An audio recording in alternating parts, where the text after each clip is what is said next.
Meron lang po akong i-share sa inyo na short testimony kung paano po tinugon ng ating Panginoon ang aming panalangin. Yung partner ko po ay matagal na po niya talagang gustong makasampa sa yate. Yun po yung pangarap niya. Palagi po namin pinagpiprayan. Hindi namin sinusukuan sa panalangin yung aming mga prayer requests. Kasi there is power in prayer.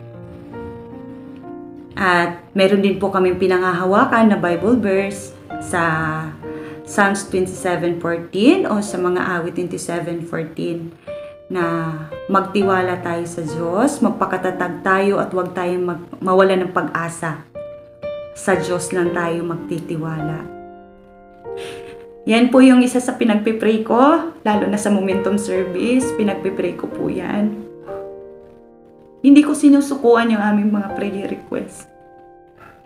At itong taon lang yan, 2025, bigla pong may tumawag sa kanya na makakasampa na daw sa yate yung asawa ko.